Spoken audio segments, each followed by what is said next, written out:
things that you can expect at the Rand Easter show. She did also have a chat to the CEO, Craig Newman. A big part of the Rand Easter show is the Army showpiece. The showcase there happens every year.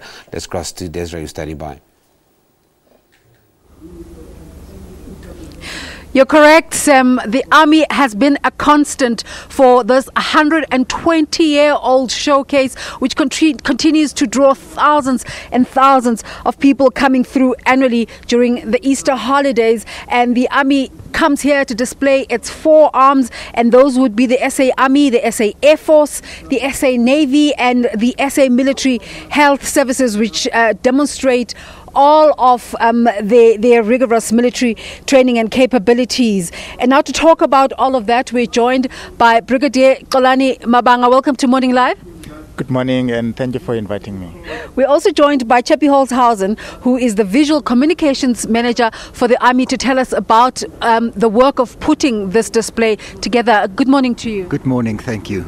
Brigadier, the Army has been a constant for this show for all these years. Why does the SANDF think this is a worthwhile exhibition of what you do?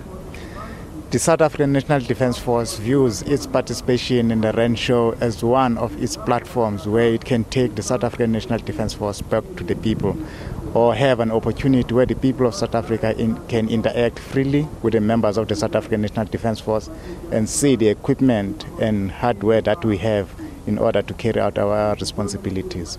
So it offers us that opportunity whereby people of South Africa can have or can get in touch with the South African National Defence Force, their Defence Force. Recently there's been this drive to demystify the force. Why is that?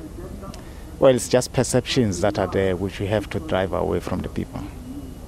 And let's bring Chippy into the discussion. It's quite an impressive exhibition you have here. What does it take to put it together? Well, I've got a wonderful team with the services and also at my office, and we've done it a few times, so it's quite easy.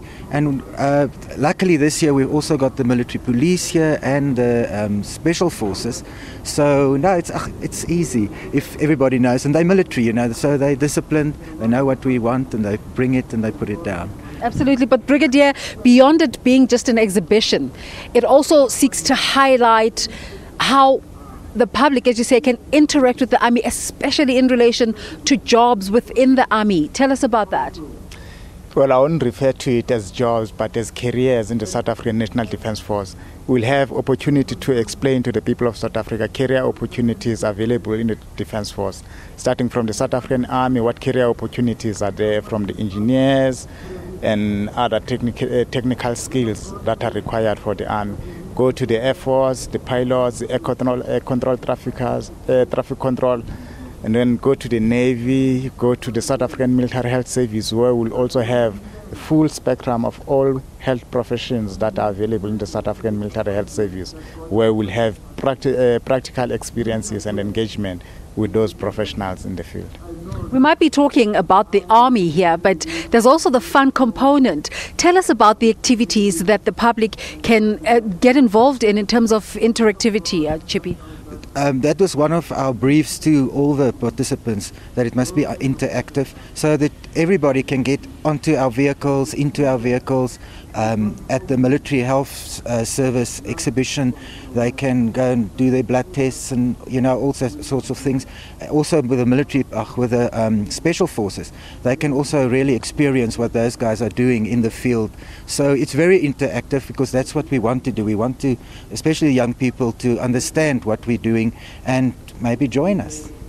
Let's just talk us through all of these, and I hope the camera can go and capture the entire exhibition here. Talk us through all of the things that are here, starting with this contraption right behind us. I want to suspect that it's some sort of satellite, but is it? That's the radar for the Air Force. So that's the radar. They assist all our planes and our helicopters, you know, to do their work. And then, yeah, in front of us is the Air Force. It also looks like a giant toaster. Yeah, well, I suppose you can say that as well. And then this is the Air Force, so you can see that we've got the Alouette, the Rooivalk, that's our pride, and also the Augusta helicopter, and then on that side there's the Navy with a diving tank, and then we've got a whole spectrum of all the formations for the Army. Then here with this boat here and the RIP 42. Okay, they're telling me in the air now that they're on the helicopter, the Roy Falk. You referred to it earlier, but just give us specifics there and detail. Oh, sir. Well, it's one of the equipment that we have, and we pride ourselves as South Africans and the South African National Defence Force in particular. It's a Roy Falk attack helicopter which is used in combat. And we know that is one of the elements that we have used recently in the Democratic Republic of Congo, where we were fighting as part of the United Nations mission in there to fight the negative forces in the Eastern DRC, which were repelled the M23. So we're not all about an exhibition. The forces are working. The forces are working, and we are showing the people what is it that the forces are using and what is it that we are paying for. So that's the Roy Falk attack helicopter. Okay, there's also that interesting balloon-like looking boat. Let's talk about that one. That's from the special forces. They use that on sea. They've got land and air and sea capabilities. Why has it got two motors? Engines. It's the engines. So I don't know if you get. Well, I think for power, they need to move quickly, and they need to get to where they need to be. And there's an even bigger grey one. It looks dangerous. What does it do? Well, that's also to transport the people. I don't know. So you will use it to eject people, or you use it to rescue people, especially in dangerous situation at sea, where you need to send in your special forces. So they need to move very fast, and hence the two engines to give that power. And even if the perception is that these things are only for war, and that's not necessarily the case, is it? It's not necessarily the case. If we were to rescue people that have been hijacked or kidnapped or held hostage by the pirates at sea, and then we can use that. Okay, so those are some of the attractions, especially the military attractions when you come here to the Rand Easter Show. And when you come through, you'll be able to interact with the Defence Force with regards to the things that they do and how you, if you would like to or are interested, can get into the Army. We're coming to you from the Joburg Expo Centre, and we'll be back later. For now, it's back to the Joburg studio.